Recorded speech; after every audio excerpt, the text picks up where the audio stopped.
Hoy vamos a hablar del cliente, de cómo se está colocando en el centro de las compañías, de sus estrategias en este proceso de transformación digital, y lo vamos a hacer con una mesa pues, muy nutrida. A estas horas de la mañana tenemos a Elizabeth Borrego, que es directora de servicio al cliente de Allianz Seguro. Elizabeth, muy buenos días. Buenos días.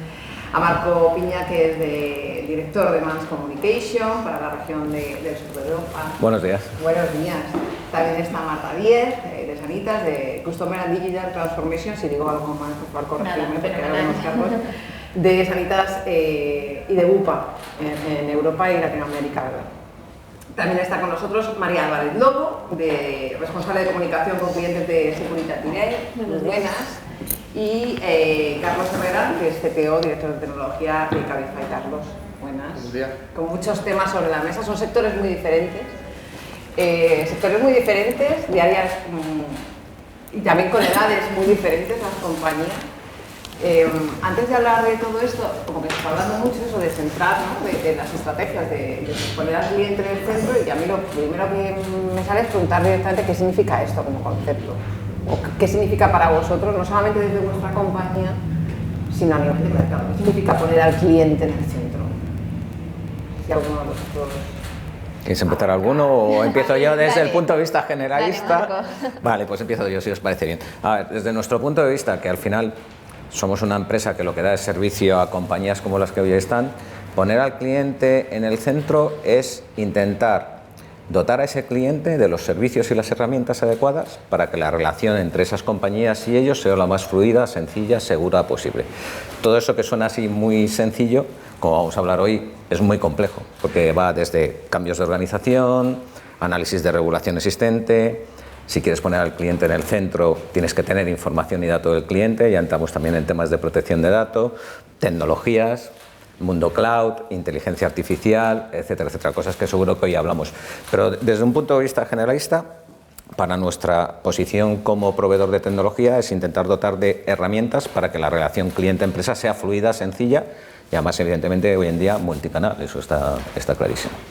Pues eso son herramientas, pero claro, o sea, lo que es el concepto en sí mismo, ¿cómo lo veis vosotros? Nosotros, por ejemplo, hace años pusimos en marcha el plan de escucha activa. Yo creo que al final se trata, como decía Marco, de lograr tener al cliente muy presente en todo lo que haces, ¿no? Yo creo que coincido con Marco en que no es solo tecnología, es un tema de cultura, es un tema de transformación.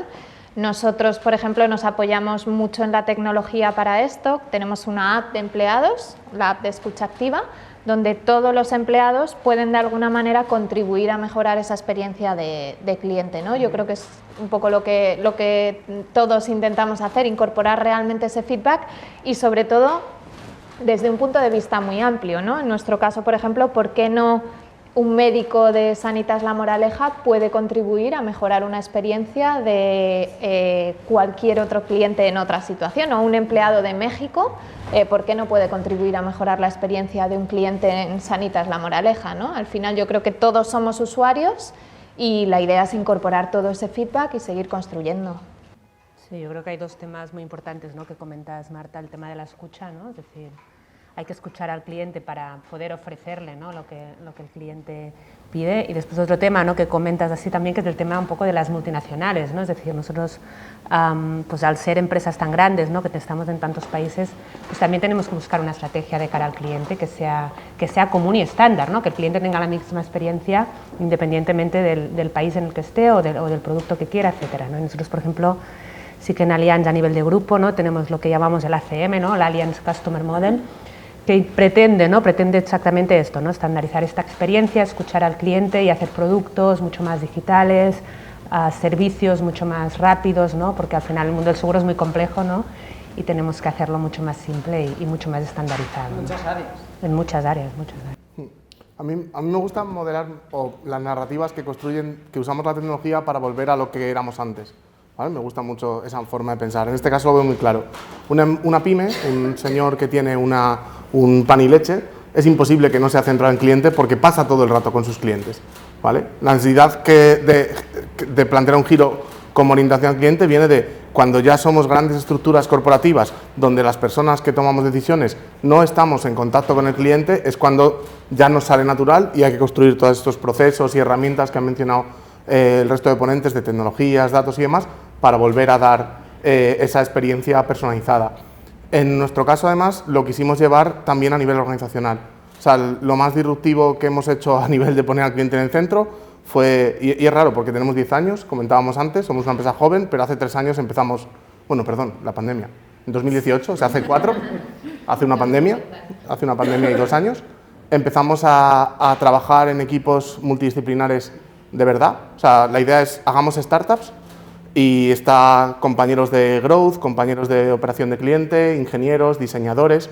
O sea, son equipos como de 10 personas, tenemos 22 equipos de esos, y que son dueños de un espacio de problema y se agrupan según el cliente que tienen. O sea, para Cabify sus clientes son con pasajero privado, pasajero corporativo, conductor y flota, todos sus clientes, eso puede ser sorprendente, pero lo son.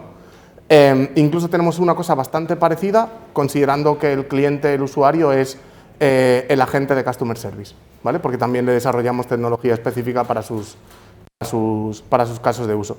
Y de hecho, de ahí viene una cierta realimentación para todos esos equipos, que también se ha mencionado de forma similar. Todas las quejas que llegan a Cabify, además de resolverse, nos ayudan a aprender, porque se van mapeando en unos dashboards los llamamos voz de cliente.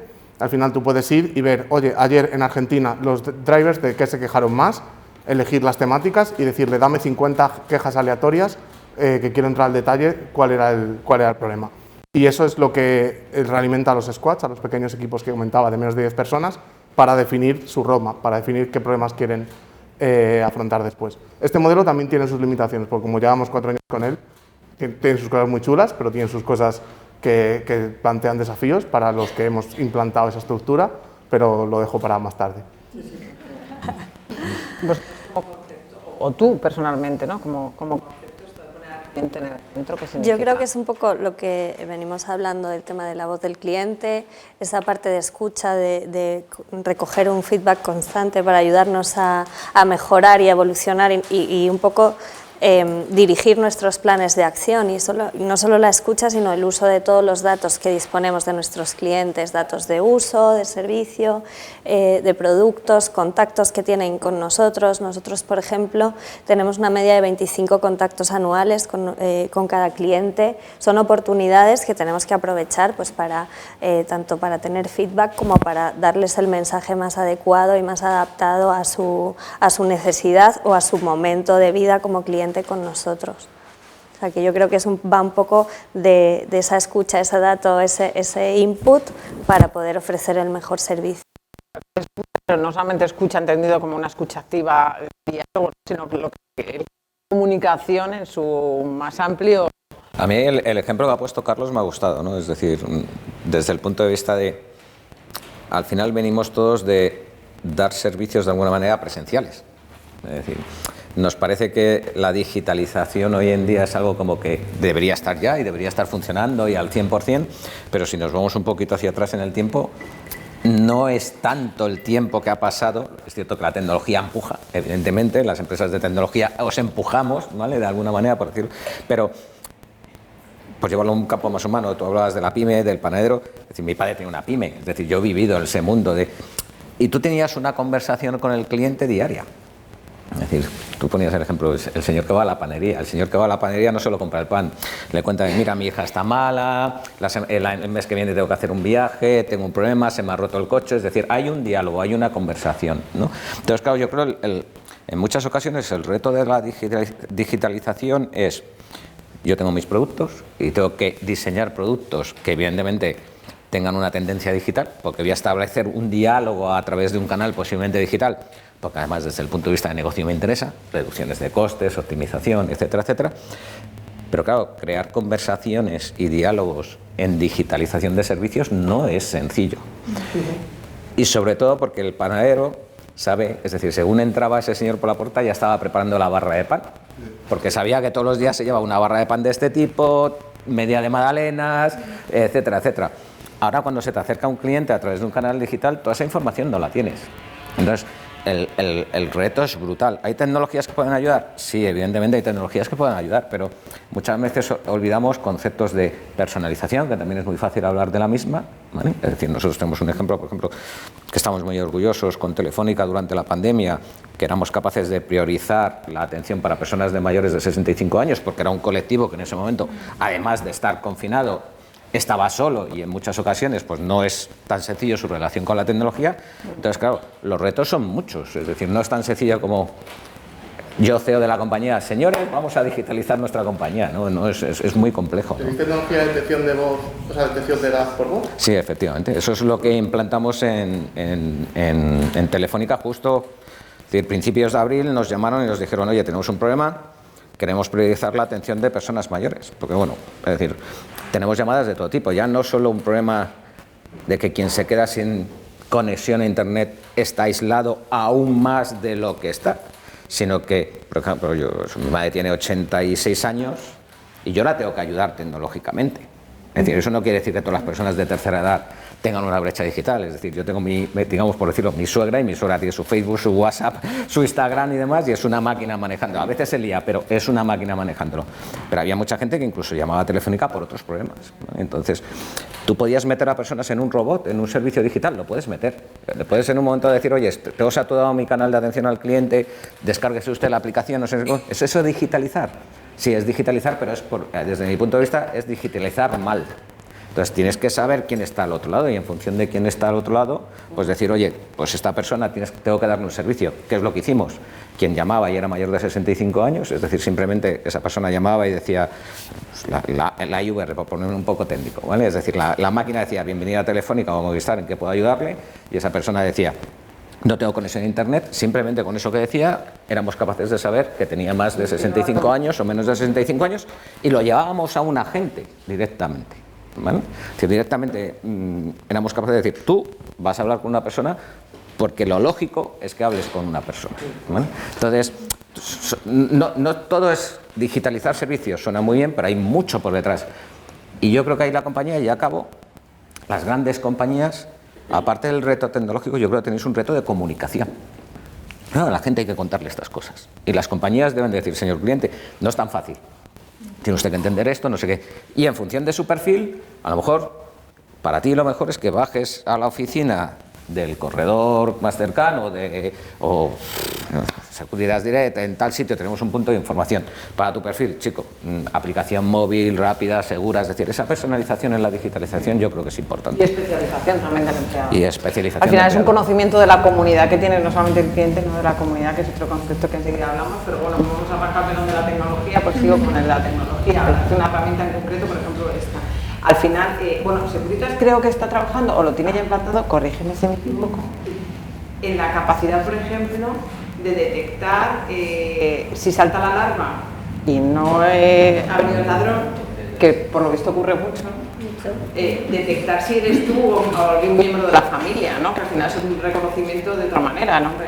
Pues yo creo que es una combinación de varias. Nosotros, por ejemplo, en la CRA, nuestra central receptora de alarmas, tenemos la capacidad de, en función del salto de alarma, nosotros recibimos millones de saltos de alarma, unos 25.000 anuales terminan siendo saltos reales de alguna intrusión o alguna situación real de emergencia.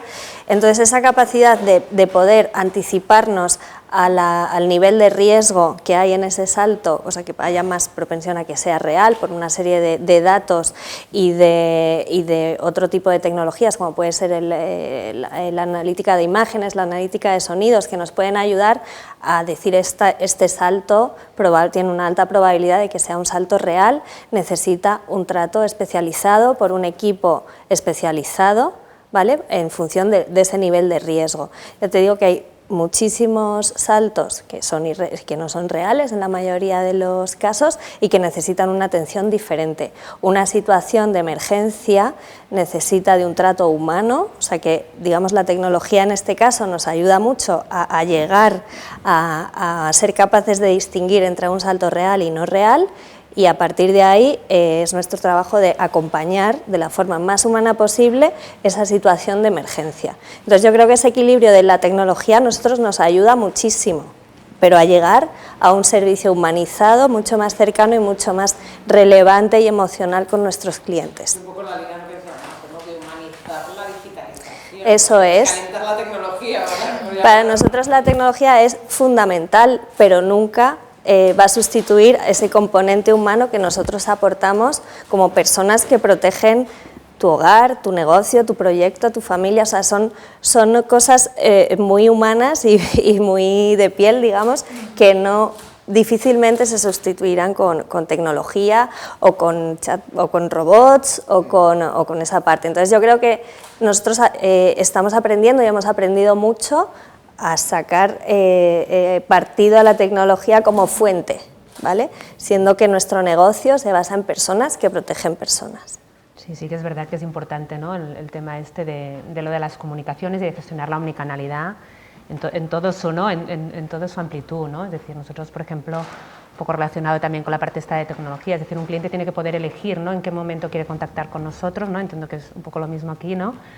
En qué momento y cómo, ¿no? Es decir, para eso hay que ofrecerle pues todo lo que tenemos disponible, no solo tecnología, sino también los agentes humanos, ¿no? Es decir, un cliente en nuestro caso pues quiere poder llamar por teléfono, luego el teléfono pues quizás tenemos las líneas ocupadas, le podemos pasar al WhatsApp, puede empezar a hablar por WhatsApp, chatear con un agente o empezar por un chatbot, luego pasar con el agente y desde ahí pues pedir una grúa o hacer lo que tenga que hacer.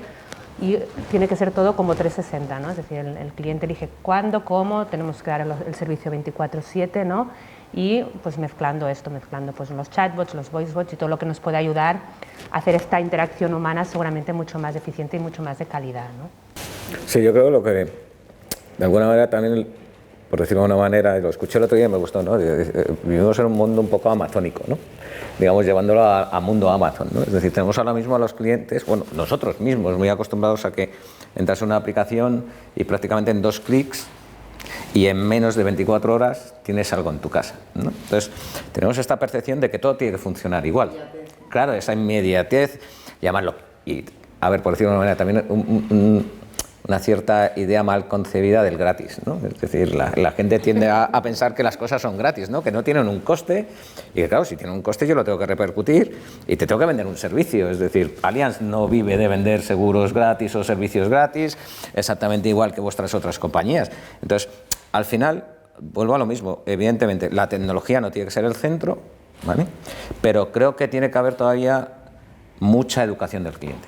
Es decir, yo creo que los clientes, a ver, quizá lo expresa mal, mejor comunicación hacia el cliente. Los clientes, yo creo, educados están y son capaces de entender si lo comunicamos de forma correcta.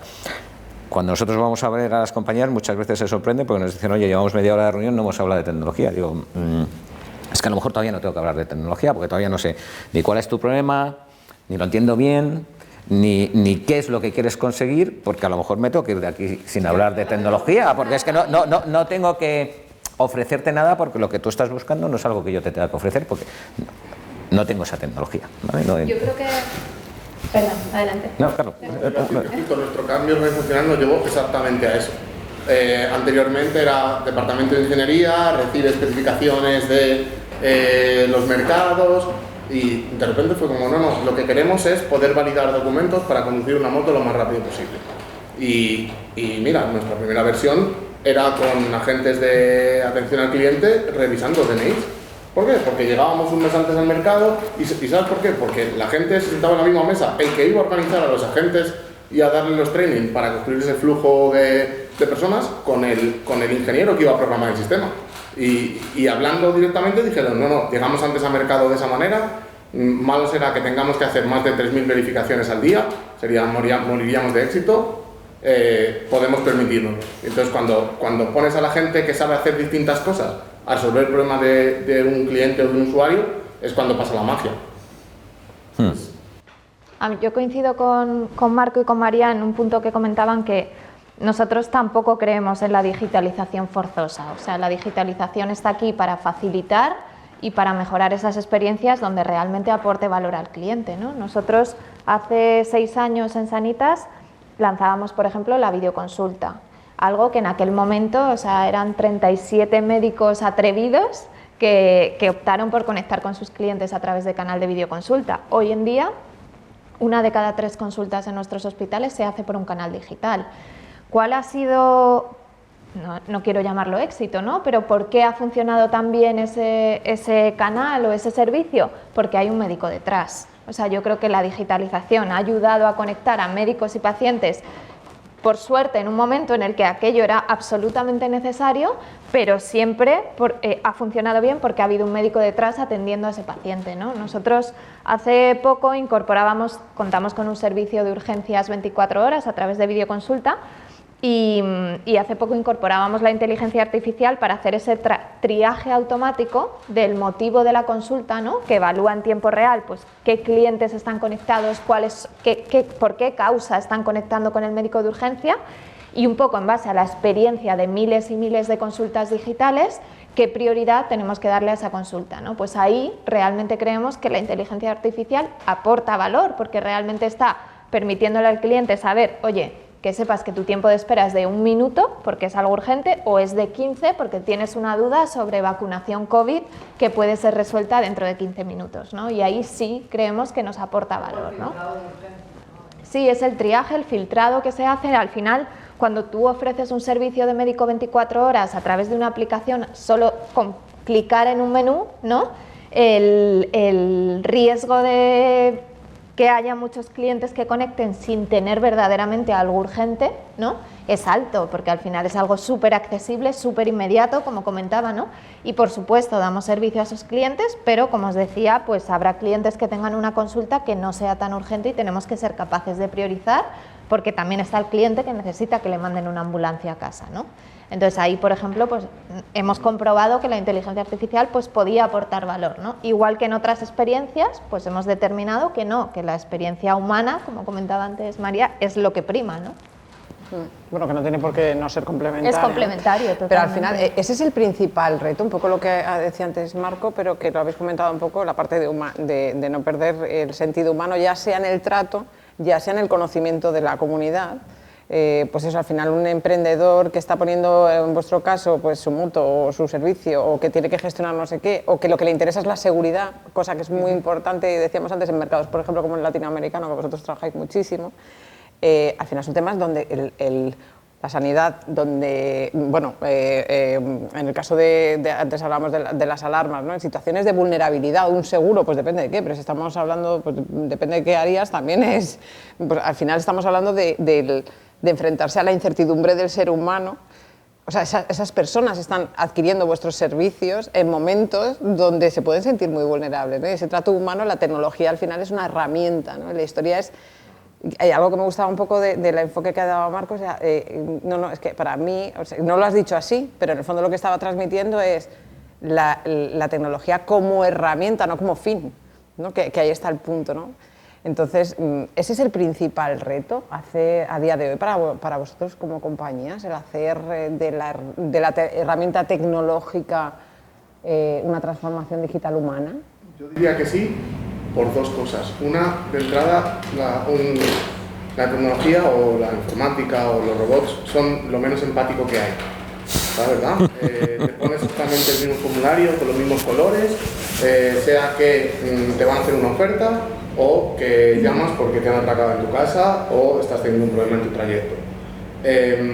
Entonces, es cierto que todo lo que sea mostrar empatías, que para empatía pues, tienes que conocer al cliente, tienes que saber el contexto, etc., se hace cuesta arriba y es difícil. Está muy bien que vamos teniendo tecnologías, me encanta el ejemplo de detectar la edad de una persona por su voz, es algo que todos...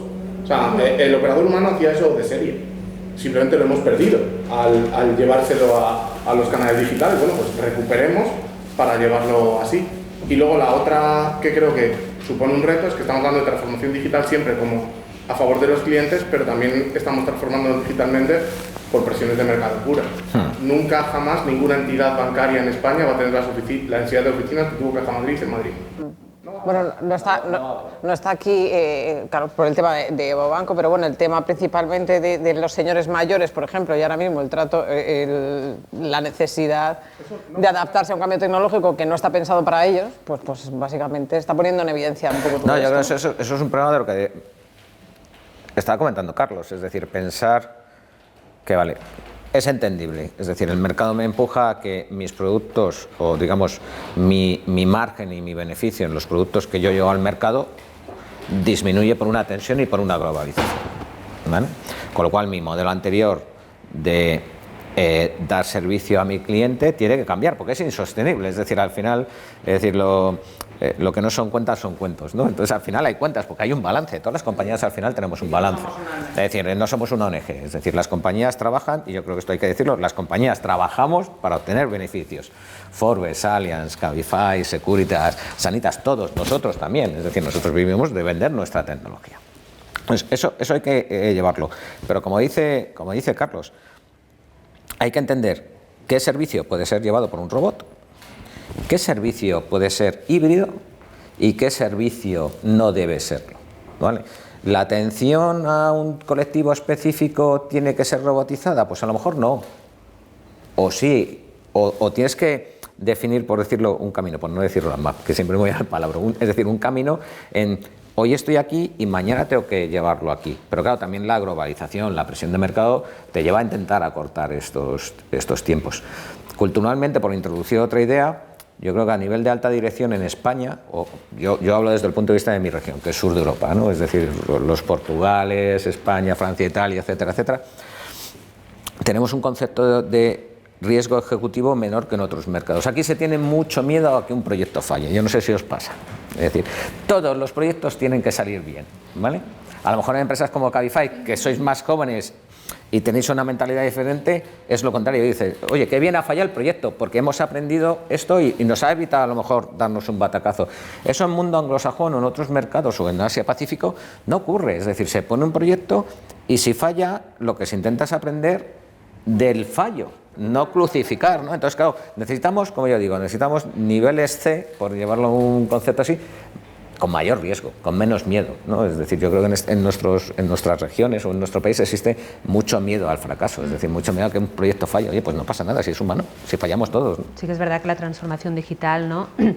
Yo también pienso que uno de los retos no es solo la tecnología, luego hay el reto humano, ¿no? Es decir, tienes que tener obviamente el buy-in, ¿no? La compra como decíamos, ¿no? De la alta dirección, de la dirección de la compañía para acompañar a este cambio. Y luego también pues las compañías que somos más tradicionales, ¿no? O hemos sido más tradicionales, tenemos más años de historia, hay que hacer este upskilling, ¿no? con tus empleados, es decir, hay que formarles y hay que crearles este amor, ¿no? Por la tecnología y por este cambio, ¿no? Y esto es algo que no va tan rápido, ¿no? Es como la frase esta tan conocida de Peter Drucker, ¿no? De que la cultura, ¿no? Se come la estrategia para desayunar, ¿no? Y viene a ser un poco así, ¿no? Es decir, si no cambias la cultura, si no hay un cambio, ¿no? Dentro de la organización, es muy difícil que luego todas estas tecnologías pues, puedan entrar, ¿no? Nosotros, por ejemplo, el año pasado estábamos revisando números de la formación, ¿no? Que dimos a los empleados, el 51% fue en temas de tecnología, ¿no? Y en temas técnicos, un poco para hacer este upskill. Y luego, adicionalmente, obviamente, pues el reto que tenemos todos en contratar talento, ¿no? Talento tecnológico, talento también de pues, nuevos licenciados, con ingenieros, ¿no? de temas de análisis de datos y tal, que también nos tienen que ayudar, ¿no? a coger esta velocidad y es que eso va a ser otra revolución, ¿no? Además inminente, es decir, hay escasez, eso es una realidad. En el mercado no hay recursos, es decir, a nosotros nos pasa, imagino que a vosotros, es decir, oye, hablo una posición de este tipo que necesito unos skills muy técnicos. Y dices, oye, la publico. Oye, no, que no me manda nadie un currículum, no es que no te lo manda nadie porque es que no hay nadie parado, ¿no? Entonces, tienes que empezar en un momento dado incluso a pensar que tienes que coger perfiles de tu compañía y reconvertirlos. Sí, es decir, oye, hasta ahora se está haciendo esto, no quiero prescindir de ti, es decir, pues porque tienes una serie de valores como persona, como empleado que me interesan, esfuerzo, responsabilidad, compromiso, humanos, etcétera, etcétera. Pues, oye, mira, estás en esta posición, esto no tiene recorrido, pero podemos tener una posición de este tipo y te ofrezco reconvertirte, ¿no? Yo creo que ese es el siguiente reto de las corporaciones, reconvertir a las personas. Gigantesco. Nosotros tenemos 200 vacantes ahora mismo abiertas en tecnología. El equipo tiene 250 personas. O sea, para doblar la plantilla. Esa es la idea. Y nos está costando que la gente entre a más ritmo que sale. Porque otra cosa que ha ocurrido, o sea, hasta ahora disfrutamos un poco de una posición predominante en el mercado español de talento tecnológico. Ahora Londres, Ámsterdam y Berlín se han dado cuenta que Madrid está en la misma zona horaria y que hay ingenieros y diseñadores que hablan inglés y son buenos y tal. Y bueno, pues nos está costando muchísimo competir. Hemos subido salarios creo que 5 veces el último año en el equipo de tecnología. Y posiblemente, o sea, como la escasez está, pasa por la reconversión, porque por otro lado yo pertenezco a una generación que tiene máximos históricos de desempleo juvenil y de precariedad laboral, y por el otro lado tengo 200 vacantes con contrato indefinido y un salario en el top 10% de este país, y me cuesta cubrirlas. Entonces, ya hace tiempo que empezamos, pero hay que intensificar, obviamente. Empezamos a trabajar con Ironhack en reconvertir perfiles que vienen de otras áreas. Concretamente, la semana pasada nuestros compañeros de comunicación sacaron el caso de Teo, un ingeniero nuestro que era paracaidista del ejército y ahora hace desarrollo de front. Bueno, es para sacarlo, yo soy de comunicación y es para sacarlo, la historia... Pero tenemos varios, o sea, los arquitectos son grandísimos diseñadores porque no piensan en cómo las cosas, diseñadores de producto digital, porque no piensan tanto en cómo se vende bonito, sino cómo se usan. O sea, sí, son muy creativos, ¿no? Esa misma idea que el baño tiene que estar en el bar donde tú esperas que esté, ¿verdad? Mejor que petarlo de carteles, pues es la misma idea en un producto digital, el botón tiene que estar donde tú esperas que esté, y entonces te ahorras tener que dar formación de cómo usar el producto digital. Por ejemplo, en casos como nuestra aplicación de pasajero, que tiene millones de usuarios únicos diarios, es absolutamente imposible formarles. O sea, las cosas tienen que estar donde alguien se espera que esté, tienen que ser completamente intuitivas. Y esta reconversión y el papel de la formación profesional en España creo que tiene mucho que aprender de pequeñas iniciativas privadas. Nosotros hicimos un piloto, creo que invertimos €500.000 en becas en Ironhack, no sé si conocéis el programa, aquí en Madrid, que es de donde salieron esta generación de reconvertidos. Y bueno, pues eso, en vez de hacerlo con 200, 300 personas que lo está haciendo Ironhack al año, hay que hacerlo con 10.000 o 20.000. Y en todos los institutos de formación profesional. Porque esa es otra que hay que desmitificar. No hay que ser doctor ingeniero para trabajar en tecnología. No, para nada. Hay muchísimas cosas que se puede aportar valor y acceder a retos profesionales muy importantes y crecer. Se ha demostrado que son disciplinas donde hay muchísimo grado de autodidactas.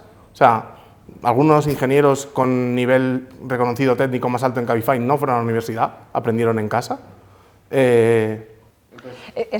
Por ejemplo, este concepto y esta perspectiva que está planteando Carlos, en casos como vuestras compañías, que igual son más tradicionales o por lo menos vienen de años atrás, desde sectores más tradicionales, por ejemplo, porque el concepto de Cabify no hubiera sido posible si no hubiera sido en este siglo, básicamente, y en los últimos 10 años, ¿no? Por eso, o sea, que nacen de un concepto que ya de por sí es contemporáneo, ¿no? En vuestro caso, ¿ese enfoque también sería válido en una junta directiva? O sea, planteárselo, ¿o hace falta también un relevo generacional ejecutivo en vuestras compañías para que tengan en cuenta? Uy, qué pregunta estás haciendo. Bueno, pues en el sector, ¿no? Cada uno que conteste lo que quiera. Yo pregunto, Mira, me parece lo voy a un decir tema yo desde fuera interesante. si les quito el compromiso. No tienen compromiso, si no quieren, no. Sí, Pero que me parece que es muy importante, mira, ¿no? Hablar yo de... me he encontrado con ejecutivos de alta dirección, es decir, más mayores que yo, de una generación más mayor. Yo ya no soy joven, aunque lo parezca. Es decir, por las canas, ¿no? Entonces, tienes ejecutivos de edades por encima de 60 años que tienen una mentalidad muy abierta y que entienden perfectamente que se tienen que transformar, a lo mejor porque ya han tenido que hacer una transformación anterior, ojo, es decir, estamos pensando, pero luego encuentras ejecutivos que no, y luego tienes ejecutivos, si yo me acuerdo la primera vez que fui a una reunión en Cabify, aquello fue maravilloso, ¿no? Porque, es decir, no, es verdad, lo tengo que decir así, porque generalmente, como lo comentaba contigo antes, no sé con quién lo comentaba anteriormente, cuando vas a ver a un cliente tienes que hacer lo que nosotros llamamos como esa sesión de discovery, es decir, entender qué le pasa para saber qué es lo que le puedes lo que le puedes vender, ¿no? Sí, tienes que solucionar un problema, pero a ver qué es lo que le puedo vender. Entonces tienes que hacer esa reunión de discovery. Cuando nosotros fuimos la primera vez a hablar de Cabify, es que desde el minuto número 1 estamos hablando de problemas. Es decir, nos estáis compartiendo los problemas que tenía. Tengo un problema de onboarding de conductores, tengo que agilizar, tengo que mejorizarlo, tengo que conseguir que, digamos, la tasa de abandono en ese proceso de onboarding se reduzca. Lo tengo que intentar hacer a través de un servicio servicio digital, ¿cómo nos podéis ayudar? ¿Cómo lo podemos hacer? Entonces, ¿tiene que haber un relevo generacional en alta dirección? Yo no diría que sí. O que si lo ha habido y lo ha facilitado. Mi pregunta es un poco eso, ¿no? Porque también puede dar pie a contar la experiencia en una trayectoria y lo que ha influido precisamente ese cambio en el cambio de estrategia, ¿no? Yo creo que más allá del tema de, ¿no?, personal, plantilla, que eso ya es como muy concreto de cada empresa y cada empresa tendrá sus circunstancias, yo aquí creo que sin duda ha habido un acelerador de esa transformación personal, transformación digital de cada uno, que ha sido el COVID y el confinamiento. O sea, yo creo que nosotros lanzamos la videoconsulta y os mentiría si os dijera que no hubo una barrera brutal en determinados segmentos de cliente. La videoconsulta no va conmigo, yo quiero ver a mi médico cara a cara. ¿Qué ocurrió? Que todos esos clientes más reacios al uso de la videoconsulta, primero, no quedó otra opción, porque en ese momento desplazarse a un centro médico conllevaba unos riesgos altísimos que nadie quería asumir. Segundo, fueron los primeros en hacer videoconsulta con sus hijos, con lo cual ya estaban familiarizados con el concepto de videoconsulta, cosa que antes era absolutamente desconocida. O sea, yo creo que todos hemos sufrido, ¿no?, y hemos empezado a usar servicios digitales que antes ni nos planteábamos, ¿no? Y yo creo que eso, me cuesta hablar del COVID como que tenga sus ventajas, ¿no?, pero definitivamente yo creo que nos ha ayudado a impulsar la digitalización tanto en las personas como en las empresas. Sí, a nosotros también nos ha pasado, es decir, había cosas que contábamos a los clientes desde el punto de vista de tecnología que pueden resultar, entre comillas, muy avanzadas. Es decir, nosotros somos una parte de seguridad biométrica donde yo había veces que, digamos, tenía cara de estúpido porque estaba viendo como en otros países, como en Inglaterra, en Estados Unidos, en Japón, se ponían en marcha proyectos de este tipo y nosotros íbamos a contarlos en nuestra región y no había receptividad. Y decías, debo ser tonto, no soy capaz de explicarlo esto correctamente. Y, digamos, por pandemia, de golpe y porrazo, nos están pidiendo este tipo de proyectos de temas de seguridad biométrica de voz, etcétera, etcétera, de comportamiento, de poder detectar también, porque evidentemente al digitalizar también lo que ocurre, es decir, un posible fraude que ocurre presencialmente, digitalmente se multiplica, ¿vale? Es decir, no sé si leía el otro día 56 billones con B de los americanos de dólares en fraude en el último año. Entonces, claro, en digitalización es más difícil controlar quién está al otro lado, digamos, del canal. Entonces, que el COVID, y ya por introducirlo en la conversación, ha traído cosas buenas como esas, sí. Ahora sí, hay que entenderlo bien, porque tú lo has dicho, había mucha gente que era reacia a la videoconsulta, pero que no le quedó otra. Entonces ahora hay que ver cuántos de esos que se han ido a la videoconsulta se mantienen en la videoconsulta, ¿no? Y lo han visto, es decir, que yo creo que van a ser muchos. Bueno, es una barrera que ya está eliminada, ¿no? Que se ha eliminado. Es una barrera psicológica, porque antes hablabas de educación, por ejemplo, con el tema de la gratuidad y la no gratuidad, partiendo del sistema público ya valdría, ¿no? Pero sí que tiene relación con otra cosa que estaba comentando Carlos, que es el tema y que tú también afirmabas, que no somos una ONG o que no es una ONG, cualquier compañía busca beneficios, lo que no significa que pierda el cliente, que es un concepto que quizá antiguamente sí estaba. Por eso hablo de que es necesario, como para implementar cambios, es necesario un cambio también psicológico de mindset, no solamente de los clientes, sino de las propias compañías, de la parte ejecutiva, de la parte de empleados, de la parte de la comunidad, y que a veces tú puedes influir en él hasta cierto punto, ¿no? Pero que hay otras cosas que tienen que venir por la vida. Pues en este caso ha sido una pandemia que ha sido como muy drástico. Pero en otros casos igual eso ocurre, en vez de en 2 años, ocurre en 10, ¿sabes? Son 10 años de cambios de pequeñito, pequeñito, pequeñito, que va eliminando una barrera, ¿no?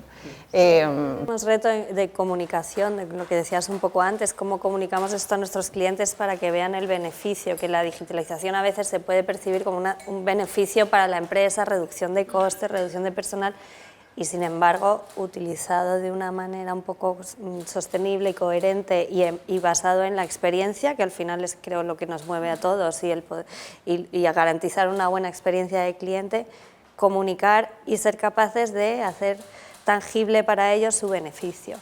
Yo creo que sobre el tema COVID que introducíais, además de revolucionarlo todo, también lo que comentabais del talento tecnológico o el talento digital, que creo que el tema del COVID y los cambios de oportunidades de teletrabajo, de ahora un perfil tecnológico digital para poder encontrar trabajo donde quiera en el mundo, cosa que a lo mejor antes pues, se exigía un poco más de presencialidad, aunque siempre ha sido el perfil, digamos, más flexible.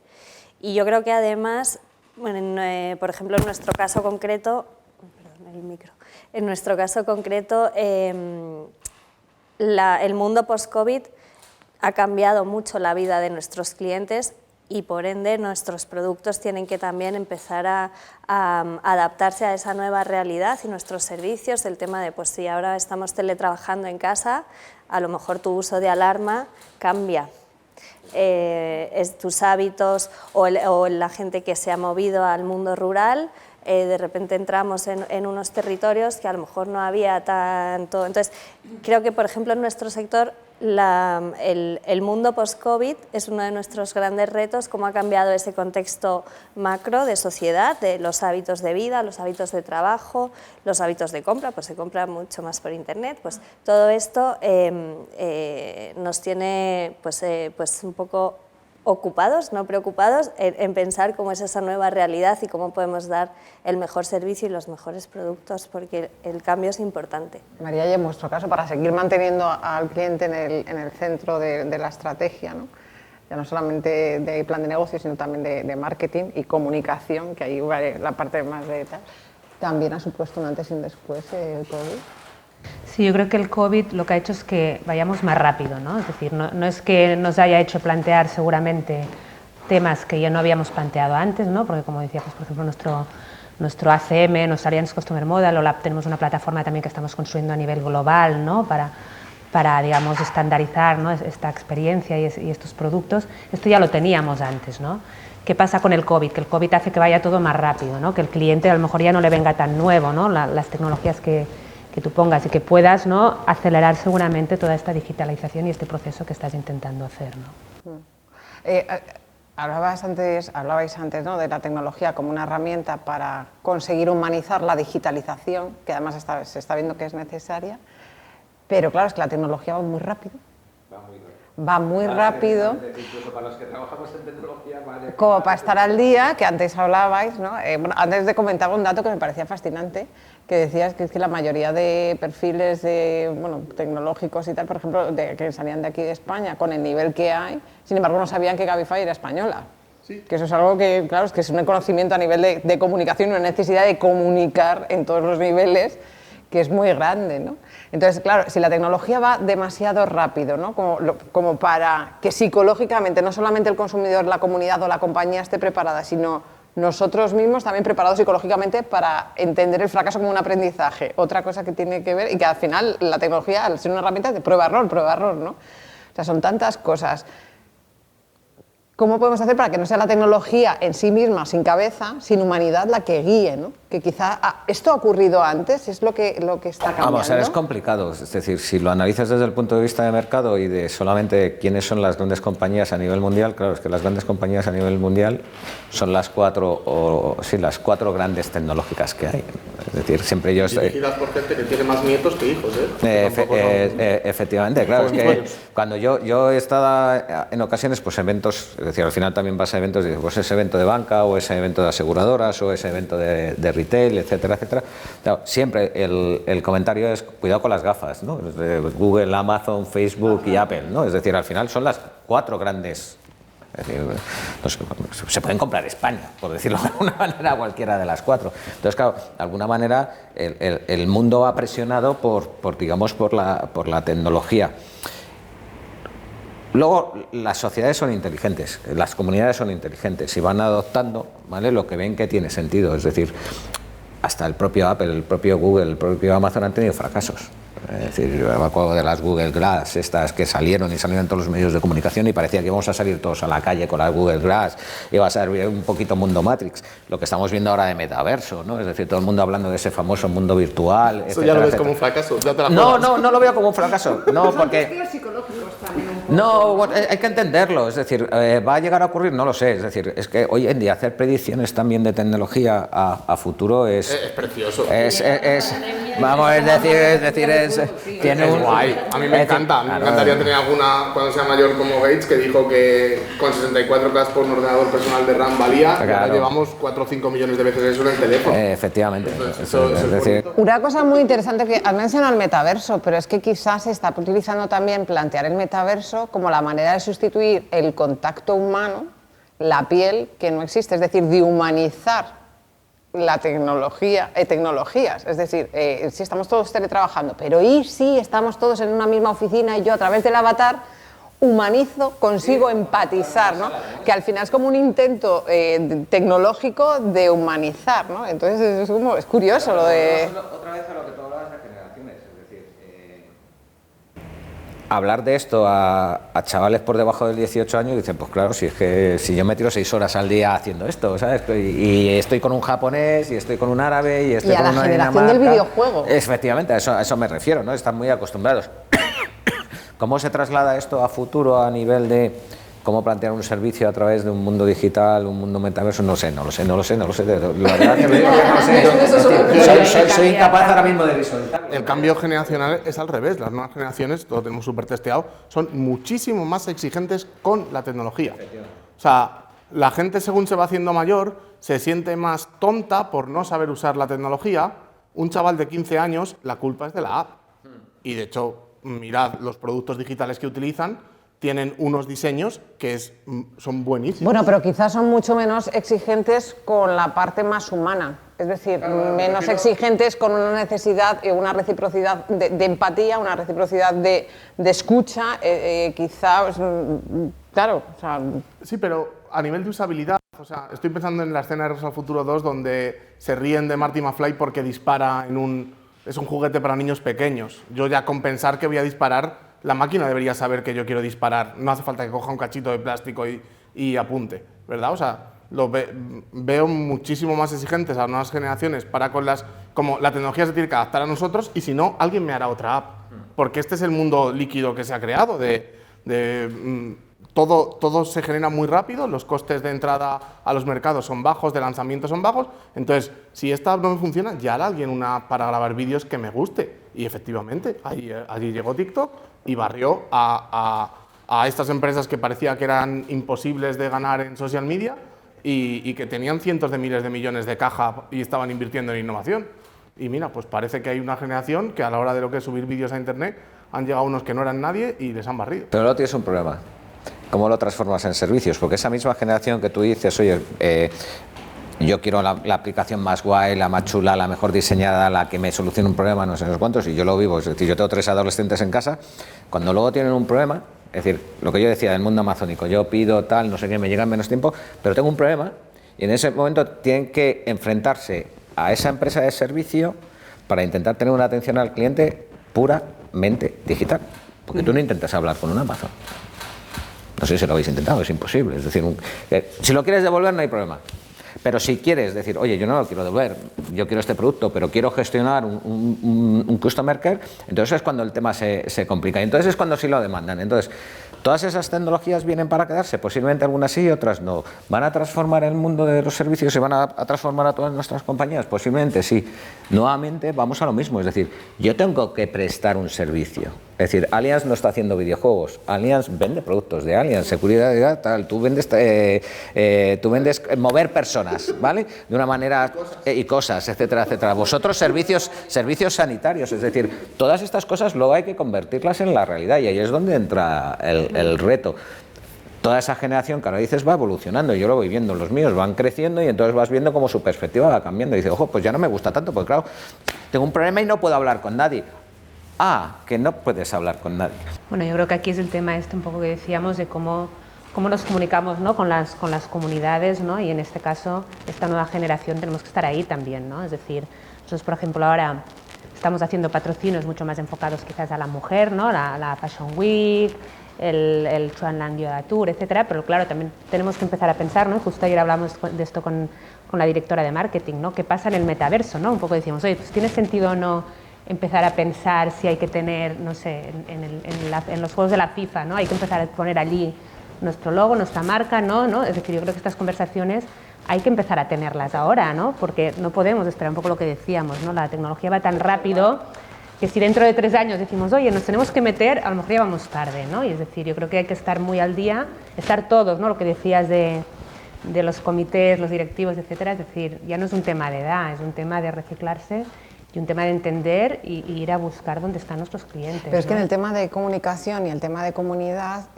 claro, yo lo que observo es que ahora mismo es como que es un punto, no sé si corregirme si me equivoco, sobre todo para muchas compañías, un punto muy de coyuntura, donde tienen que empezar a atender perfiles que quizá todavía no son clientes, pero serán potenciales clientes, que estamos hablando de este caso, porque un chaval de 16 años normalmente, al no ser que su madre le conecte, y te hablo de uno de 16, imagínate de 8, no va a tener la videoconsulta con Sanitas, es decir, es su madre primero la que paga el seguro, ¿no? O, por ejemplo, no va a tener la decisión de instalar una alarma o no, pero serán potenciales clientes. Y por otro lado, atender y escuchar y comunicarse con una comunidad totalmente diferente, con un paradigma mental total y absolutamente diferente, ¿no? Entonces, volviendo al punto de la mesa, que es poner al cliente en el centro, es que ahora mismo el cliente son muchos perfiles de cliente, o sectores muy diferentes, ¿no? Yo creo que ahí comentaba antes Marco, o sea, el nivel de exigencia de los clientes ha cambiado totalmente, ¿no? Y ese punto de quiero todo ya, un poco basado en quizás esas experiencias que tenemos con Amazon o tenemos con Cabify, la verdad, sí. O sea, quiero desplazarme ya. Bueno, es que si tengo que estar esperando 10 minutos, claro. Ahora con el frío, aquí en Correos, exacto, por cierto. Pero yo recuerdo de niña estar en la parada de taxi, a ver si llegaba un taxi con mis padres, o sea, yo creo que, ¿no? Ese nivel de exigencia ha cambiado totalmente y de personalización, ¿no? Yo creo que nuestro reto, yo por ejemplo en Sanitas casi 2 millones de clientes asegurados, es tener 2 millones de versiones de experiencia para cada servicio. O sea, es que a este cliente ya no le vale una experiencia estándar, ¿no? Digamos, y yo creo que sin duda ahí tenemos el reto. Aunque ahí nosotros estamos llegando ya hablando de las limitaciones de este modelo, cuando segmentas demasiado, pierdes capacidad de aprendizaje. Porque si a cada cliente le das una experiencia única, es muy difícil hacer control y tratamiento sobre cuál es la que funciona, ¿verdad? Entonces, sí creo, y bueno, o sea, en cierto modo nos van a empujar por el tema de la privacidad, ¿verdad? Del mundo post-IDFA y el mundo post-cookies, donde ya no podremos hablar de individuos, como mucho de cohortes de individuos. Discúlpame, no entendí lo último. Bueno, Apple nos va a hacer básicamente técnicamente imposible que dos aplicaciones distintas, por ejemplo Sanitas y Cabify, sepamos que el cliente nos ha instalado en el mismo dispositivo, ¿vale? Eso parece que no tiene impacto, pero tiene un impacto económico mundial brutal, porque es lo que permitía a Facebook y a Google traquear a la gente que aplicaba los anuncios. Pero es lo que los usuarios también están demandando, es decir, no supuesto, quiero, están invadiendo un derecho mío y aparte tengo el miedo de que me estén manipulando. Y Apple quiere vender privacidad como cosa premium, y Apple quiere posicionar sus anuncios que son más ineficientes que los de Facebook y los de Google. O sea, hay una tormenta perfecta por la que está pasando, ya ha pasado, y se lo digan a Telegram también. Y perdemos esa capacidad. Entonces, hasta cierto punto, de nuevo, la tecnología nos va a empujar hacia otro lado, pero también es cierto que nosotros a veces hemos llegado a tal nivel de personalizaciones que perdíamos el aprendizaje. Y una de las cosas que intentamos promover es que cada vez que hacemos un trayecto seamos un trayecto más sabios, y eso se rompía, porque si yo no tengo nada con lo que comparar, nada con lo que al final... Si no hay fracaso. María ha querido venir conmigo porque he hecho esta cosa distinta o porque en general el servicio le funciona. No puedo responder a eso si la experiencia está totalmente personalizada. Entonces hay una unidad mínima de aprendizaje que requiere cierta homogenización, y empezamos a jugar en esa liga. Sí, el tema de protección de datos, el tema, digamos, pues ha habido una brecha digital, una brecha de seguridad hace muy poco en uno de los grandes. Es decir, hay una serie de aspectos que van a revolucionar, que ya no son tanto tecnológicos, sino que son regulatorios y que son de protección de datos. Es decir, la gente es celosa de su información, por supuesto. Yo ahí vuelvo a incidir en... Yo tengo una frase que siempre digo: hay que intentar balancear las cosas. Es decir, yo creo que tan malo es una regulación, si estuviera aquí mi amigo Alonso de CICAR lo diría, es decir, tan malo es una regulación excesivamente protectora como excesivamente abierta. Y yo creo que la posición correcta es deja elegir a tu cliente. Es decir, yo creo que la posición correcta sería poder dejar al cliente que sea él quien elija. Es decir, qué dato quiero compartir, qué dato no quiero compartir, pero claro, el cliente también tiene que entender las ventajas y las desventajas de lo que hace. ¿vale? Y vuelvo nuevamente a ese ejercicio educativo y ese ejercicio de comunicación, ¿no? Y vuelvo nuevamente al concepto de conversaciones y de diálogos. Yo creo que el reto es cómo podemos establecer esas conversaciones con tus 2 millones de clientes de una manera ágil y de una manera, entre comillas, digamos, personalizada, pero yo creo que esa personalización tiene que estar en la mano del cliente como decisión. Es decir, yo, Marco, quiero compartir esta información con Cabify porque valoro que en esa información que yo estoy compartiendo salgo beneficiado por el servicio y establezco una línea que es la correcta en mi relación con Cabify. Perfecto, con Sanitas. Pero tengo que tener yo esa capacidad de decisión. Lo que no puedo hacer es que sean otros quienes la tengan. Las preguntas, efectivamente. Y somos los primeros. Sí, sí, sí. ¿Cuántas palabras tienen los términos de servicio de vuestras empresas o de la mía? Que aceptamos, he leído y acepto la mayor cantidad del siglo XXI. El cliente ya está hasta las narices de eso, ¿no? Y básicamente eso está bien, pero al final, si sale una aplicación que me da el mismo servicio y al final quizá me procura privacidad, me estoy llevando a un mercado terrible que también pone en jaque las legislaciones. No voy a abrir el debate de Telegram, porque nos vamos, nos quedan 5 minutos. ¿Querías aportar algo de esto? Yo quería decir algo sobre lo que decías de que el cliente debe decidir qué dato y que tiene que estar en su mano. Yo creo que es más nuestro ejercicio de evangelización de para qué vamos a usar ese dato, porque yo creo que nosotros tenemos muchísimos datos de los clientes y deberíamos ser capaces de enseñarles el valor del uso. O sea, nosotros, por ejemplo, te comunicamos cuando se ha ido la luz en tu casa. Te aviso. Además me viene fenomenal, digo, un congelador, Dios mío. Claro, entonces esto es un tipo de dato que a lo mejor a priori no verías necesario compartir con tu empresa de seguridad, pero si somos capaces de trasladarte el valor de no, mira, es que nosotros te vamos a comunicar en el momento que haya un corte de corriente en tu domicilio o lo que es más relevante todavía, en tu negocio. Que a lo mejor la sostenibilidad de tu negocio depende de que nosotros te informemos. Entonces, es más cómo vamos a aprovechar el dato que tenemos del cliente para aportarle valor, para ser relevante y para pero a lo que yo me experiencia. refería es que tiene que haber ese diálogo, comunicación entre yo soy cliente vuestro, ¿vale? Y Securitas y yo como cliente, para yo en un momento dado digo, ¿y para qué quiero yo o para qué quiere Securitas este dato? Pues que vosotros hagáis ese ejercicio de comunicación para explicarlo. Sí. Y me parece perfecto. Volvemos a lo mismo, conversación, diálogo y, por decirlo de una manera, que sea una comunicación abierta, que no sea una comunicación con términos ocultos, ¿vale? Es decir, está la cláusula de la casita marrón que ponía un grupo de música, no me acuerdo, ¿no? Para ver si alguien se había leído todo el contrato, lo ponía, si veo la casita en marrones en el Volta, entonces quiere decir que nos han leído el contrato y no van a cumplir, ¿no? Pues entonces es lo mismo, es decir, tiene que estar abierto, tiene que ser una comunicación, tiene que haber una seguridad, porque la digitalización llega, pero tiene que ser una digitalización, por decirlo de una manera, correcta. Sí, ¿no? estoy de acuerdo, No una comunicación clara. Creo que tenemos que hablar el lenguaje de nuestros clientes. Bueno, es algo que también lo de aclarar el concepto de comunicación es muy divertido, porque comunicación etimológicamente significa unión. Y si no os estáis entendiendo, por mucho que tú estás hablando y el otro también, no hay unión, ¿no? Y esa es la parte más humana. Que cuando dices comunicaciones, conceptualmente ya se implica algo más frío, ya no es pero cuando dices comunicación es unión realmente, ¿no? Y yo creo que tiene mucho, ¿no?, que ver con lo que estábamos hablando del tema de poner al cliente en el centro de la digitalización y cómo la tecnología está aportando a eso. La carta a los Reyes Magos, que nos tenemos que ir. Si pudierais poneros, un poco nos lo preguntaba antes, no, lo tengo aquí en el guión más o menos como os lo preguntaba, pero la historia era esa, ¿no? Si pudierais pedir a años vista, ¿no?, el futuro del client-centric, para vuestras compañías o para vuestro sector, si no queréis mojaros o no veis la necesidad de mojaros, ¿cómo sería en vuestro imaginario? Bueno, yo creo que tenemos que seguir aprovechando todas las oportunidades que nos da la tecnología, ¿no? Un poco lo que decía antes, ¿no? Aprovecharlo para beneficiarnos nosotros, para beneficiar a nuestros clientes y para estar mucho más cerca de ellos, ¿no? De estar al día y no perder ese hilo, ¿no? Yo creo que eso es lo más importante. O sea, un futuro con mucha más cercanía. Sí.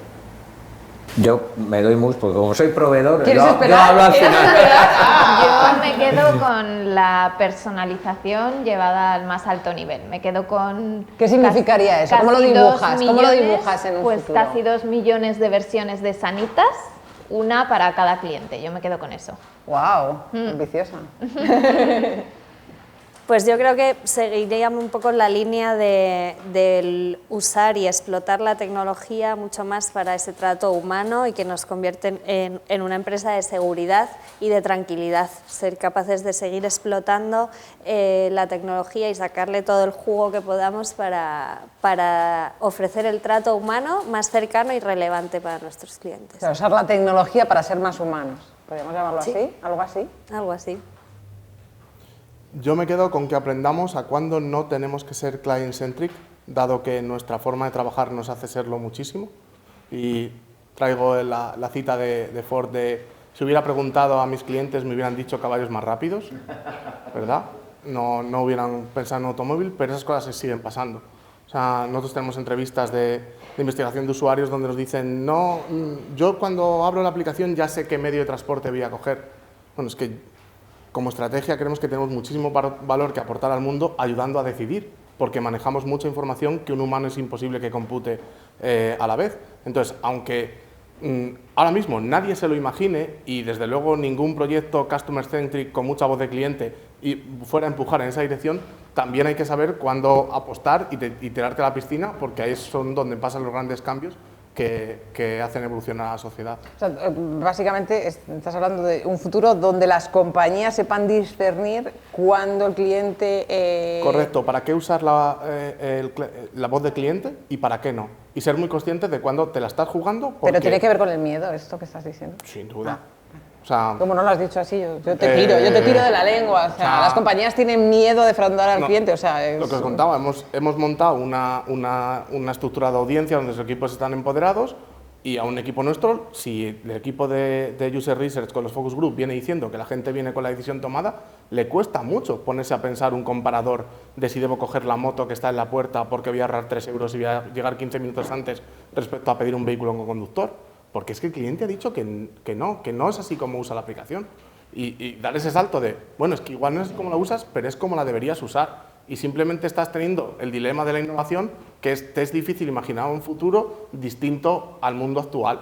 Y cómo vas a reaccionar en ese mundo futuro. El metaverso es un gran ejemplo de esto. O sea, Mark Zuckerberg nadie le ha pedido un metaverso, pero cree que hay experiencias aumentadas, que además le vienen bien en su plan de negocio, que sí, porque si no tiene sentido. Hay una serie de cosas, pero seguro que no ha habido un focus group en Menlo Park que les han dicho, no, necesitamos un metaverso, pero allá van. Y creo que es importante saber cuando una compañía, la estrategia no se A/B-testea, la estrategia se ejecuta y se A/B-testea las formas de ejecutar esa estrategia. O sea, tú planteas un futuro sin miedo a nivel empresarial. Sin miedo al fracaso, mira, tiene algo que ver. Que no me olvides de ti, que no has dicho nada, me tienes que dejar no, el yo quería final, una unión, ¿no? Quería escucharlos a todos porque al final, es decir, es una unión un poco de lo que dicen. Yo si tuviera que pedir la carta de los Reyes Magos, yo pediría a clientes como Cabify, como Securitas, porque al final todos utilizáis tecnologías nuestras de alguna manera, pero sobre todo clientes que nos planteen retos, pues como el que nos pudo poner Telefónica para lo que comentaba anteriormente, personas de 65 años, el proyecto de Onboard, es decir, empresas, y va un poco ligado a sin miedo, es decir, con ganas de hacer cosas que puedan, oye, pues vamos a probarlo, vamos a ver si esto funciona, si puede ser disruptivo, si puede ser o dar el servicio adecuado. A nosotros, desde nuestra compañía, nos encanta afrontar ese tipo de retos, más que el hecho de somos una empresa de tecnología que tengo soluciones de este tipo y voy a salir a venderlas. Yo creo que, es decir, además los proyectos más bonitos, los mejores y los que mejor resultado han dado ha sido cuando se han planteado cosas de este tipo, ¿no? Es decir, luego crecer juntos, ¿no? Crecer juntos, es decir, para nosotros, al menos en la región nuestra, y yo creo que como ADN de la compañía, aunque no seamos tan conocidos como otros, bueno, ahora somos un poco más conocidos, porque desde que Microsoft ha dicho que vamos a comprar a estos señores, pues dicen, oye, estos señores, pues mira, es que hacían un montón de cosas. Es decir, lo que nos gusta es digamos, afrontar este tipo de cosas desde esa manera, es decir, oye, ¿cómo podemos realmente ayudar y cómo podemos afrontar retos de este tipo? Porque al final son los proyectos chulos, son los que cambian las cosas, ¿no?